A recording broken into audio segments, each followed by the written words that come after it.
Hello, എല്ലാവർക്കും നമസ്കാരം. ഇന്നത്തെ നമ്മുടെ ഹെൽത്ത് ടോക്കിലേക്ക് സ്വാഗതം. ഇന്ന് നമ്മളിവിടെ കാണാൻ പോകുന്ന സബ്ജക്റ്റ് 40 വയസ്സോ അതിൽ മുകളിലോട്ടുള്ള പുരുഷന്മാർ നിർബന്ധമായിട്ട് അറിഞ്ഞിരിക്കേണ്ട ഒരു കാര്യത്തെപ്പറ്റി. അതാണ് പ്രോസ്റ്റേറ്റ് ഹെൽത്ത്. അപ്പോൾ നമ്മുടെ തുടർന്നുള്ള വീഡിയോയിൽ പ്രോസ്റ്റേറ്റ് എന്ന് പറഞ്ഞാൽ എന്താണെന്നും അതിന് വരുന്ന ബുദ്ധിമുട്ടുകൾ എന്താണെന്നും അതെങ്ങനെ മനസ്സിലാക്കി നമുക്ക് അതിനെ ടേക്ക് കെയർ ചെയ്യാൻ പറ്റുമെന്നുള്ളതിനെ പറ്റിയാണ്.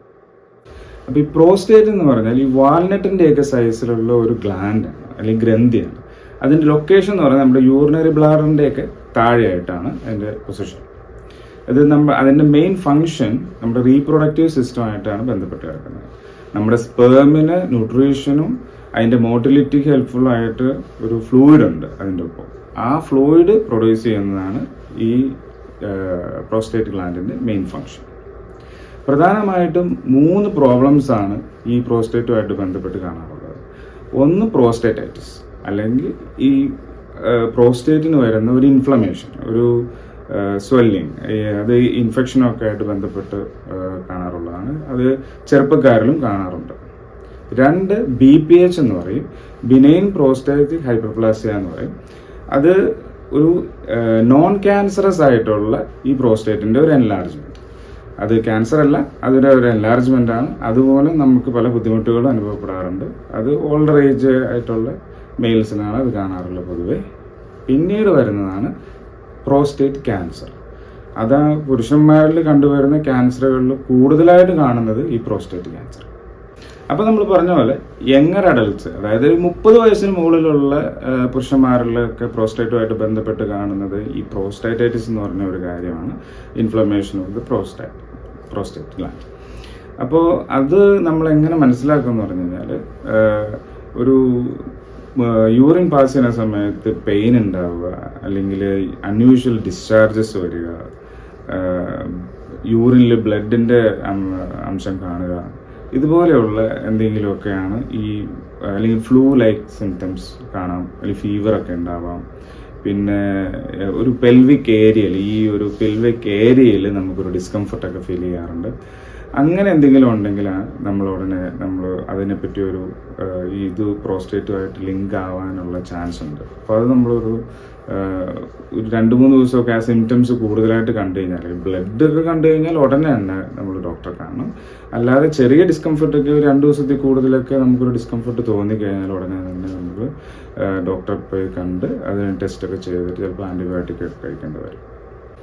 പിന്നെ നമുക്ക് ചെയ്യാൻ പറ്റുന്ന ഒരു ഹെൽത്തി ഹാബിറ്റ്സ് എന്തൊക്കെയാണെന്ന് വെച്ചാൽ, നമ്മുടെ ബോഡി മാസ് ഇൻഡെക്സ് മെയിൻറ്റെയിൻ ചെയ്യുന്നത്. അതായത് ഓവർ വെയ്റ്റ് ആകാതെ നമ്മൾ എക്സർസൈസും കാര്യങ്ങളൊക്കെ ചെയ്ത് നമ്മുടെ ബോഡി വെയ്റ്റ് മെയിൻറ്റെയിൻ ചെയ്യുക എന്നുള്ളതാണ്.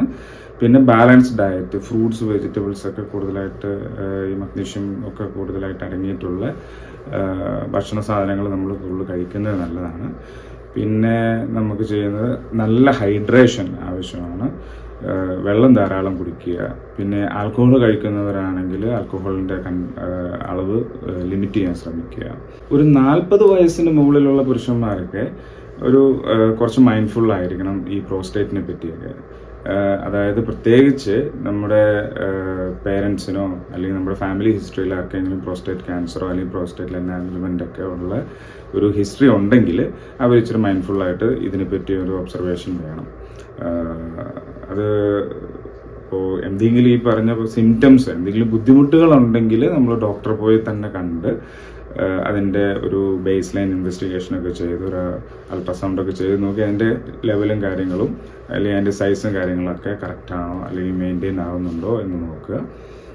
പിന്നെ ഫ്രീക്വൻറ്റ് യൂറിനേഷൻ ഒരു മെയിൻ ആയിട്ടുള്ളൊരു കാര്യമാണ്. അതുപോലെ രാത്രി കാലങ്ങളിൽ ഇടയ്ക്കിടയ്ക്ക് ഉറക്കത്തിൽ നിന്ന് എഴുന്നേറ്റ് മൂത്രമൊഴിക്കാൻ പോവുക, അല്ലെങ്കിൽ ബ്ലാഡർ കംപ്ലീറ്റ് എംപ്റ്റി ആയിട്ടില്ല എന്നൊരു ഫീലൊക്കെ തോന്നുക, അങ്ങനെയുള്ള ഒരു ബുദ്ധിമുട്ടുകളൊക്കെ കണ്ടു തുടങ്ങിക്കഴിഞ്ഞാൽ എന്തായാലും നമ്മൾ ഡോക്ടറെ കണ്ട് ഒരു പീരിയോഡിക് ഒരു ചെക്കപ്പും കാര്യങ്ങളൊക്കെ ചെയ്യുന്നത് നന്നായിരിക്കും. ഇനി 50 വയസ്സിന് മുകളിലുള്ള ആൾക്കാർ, 50 വയസ്സുള്ള പുരുഷന്മാർക്ക് ഈ BPH ഉണ്ടാകാനോ അല്ലെങ്കിൽ ഈ പ്രോസ്റ്റേറ്റുമായിട്ട് റിലേറ്റഡ് പ്രോബ്ലംസ് കൂടുതലായിട്ട് കാണുന്ന ഒരു ടൈമാണ് ഈ 50 വയസ്സിന് മുകളിലുള്ളവർ. പ്രത്യേകിച്ച് ഫാമിലി ഹിസ്റ്ററി ഒക്കെ ഉള്ള ആളുകൾ ഇനി പ്രോബ്ലംസ് ഒന്നും ഇല്ലെങ്കിൽ പോലും ഈ 50 വയസ്സിൽ എന്തായാലും ഒരു യൂറോളജിസ്റ്റിനെ കണ്ട് അതിൻ്റെ ഒരു ബേസ് ലൈൻ ടെസ്റ്റും കാര്യങ്ങളൊക്കെ ചെയ്ത് ഒരു അണ്ടർസ്റ്റാൻഡിങ്ങിൽ പോകുന്നതായിരിക്കും നല്ലത്. പിന്നെ അപ്പോൾ BPHൻ്റെ ഒക്കെ ഒരു സ്റ്റാർട്ടിങ് ഈ 50 വയസ്സിന് മുകളിലുള്ളവർക്കാണ് കൂടുതലായിട്ടും കണ്ടുവരുന്നത്.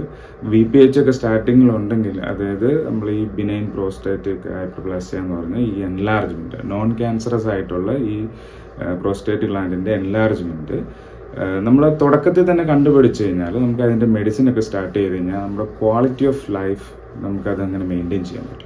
ഇപ്പോൾ സിംറ്റംസ് ഒക്കെ കൂടി മൂത്രം പോകാതെ വരികയും അതുപോലെ അത് കിഡ്നീനെ ബാധിക്കുന്ന ഒരു സിറ്റുവേഷനിലേക്കൊക്കെ പോയാൽ അത് വളരെയധികം ദോഷം ചെയ്യുന്ന ഒരു പ്രോബ്ലത്തിലോട്ട് എത്തി നിൽക്കും. അപ്പോൾ നമ്മൾ ആദ്യം തന്നെ അത് ഡിറ്റക്റ്റ് ചെയ്ത് അതിൻ്റെ മെഡിസിനൊക്കെ നമുക്ക് സൈഡിൽ സ്റ്റാർട്ട് ചെയ്ത് കഴിഞ്ഞാൽ നമുക്ക് ലൈഫ് സ്മൂത്തായിട്ട് കൊണ്ടുപോകാൻ പറ്റും. പിന്നെ നമുക്ക് എന്തായാലും നമ്മൾ ആദ്യം പറഞ്ഞ പോലെ തന്നെ ബോഡി വെയ്റ്റ് മെയിൻറ്റെയിൻ ചെയ്യുക, ബാലൻസ്ഡ് ഡയറ്റ്, അതുപോലെ നല്ല ഹൈഡ്രേഷൻ, ഇതൊക്കെ നമ്മൾ മെയിൻറ്റെയിൻ ചെയ്യണം. അതിൻ്റെ ഒപ്പം തന്നെ മൈൻഡ്ഫുൾ ആയിരിക്കണം. നമ്മൾ ഇതുപോലെ ഈ ഫ്രീക്വൻറ്റ് യൂറിനേഷനും കാര്യങ്ങളും ഒക്കെ വരുമ്പോൾ, അല്ലെങ്കിൽ ഒരു ഡിസ്കംഫർട്ടൊക്കെ വരുമ്പോൾ നമ്മളത് ഈ 50 വയസ്സ് കഴിഞ്ഞിട്ടുള്ളവർ ഈ ഉടനെ തന്നെ ഒരു ഡോക്ടറെ കണ്ട് ഇതിൻ്റെ വേണ്ട ടെസ്റ്റുകളും കാര്യങ്ങളൊക്കെ ചെയ്ത് നോക്കേണ്ടത് അത്യാവശ്യം. ഇനി നമുക്ക് കുറച്ച് ലൈഫ് സ്റ്റൈൽ ഫാക്ടേഴ്സ് നോക്കാം ഈ പ്രോസ്റ്റേറ്റ് ഹെൽത്തുമായിട്ട് ബന്ധപ്പെട്ടത്. ഒന്നാമത്തേത് ഡയറ്റാണ്.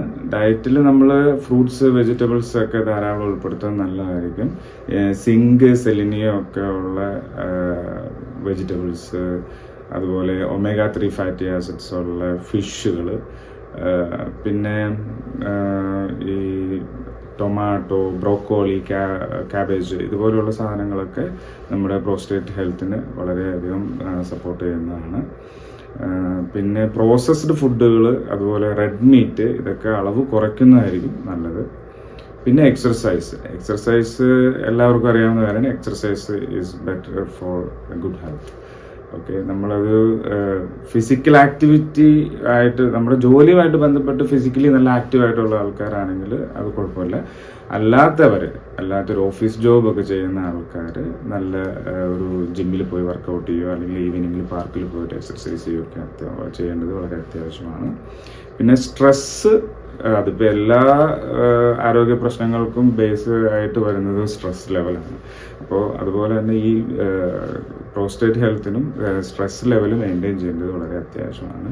സ്ട്രെസ്സ് കുറയ്ക്കാൻ വേണ്ടിയിട്ട് നമുക്ക് എന്തൊക്കെ ചെയ്യാൻ പറ്റുമോ, ഹോബീസ് അല്ലെങ്കിൽ ഫൺ ആക്ടിവിറ്റീസ്, നമ്മൾ പിന്നെ ഫാമിലിയായിട്ട് ടൈം സ്പെൻഡ് ചെയ്യുക, എന്തെങ്കിലും ഗെയിംസിലൊക്കെ ഏർപ്പെടുക, ഇതൊക്കെ സ്ട്രെസ്സിനെ കുറയ്ക്കുന്ന കാര്യങ്ങളാണ്.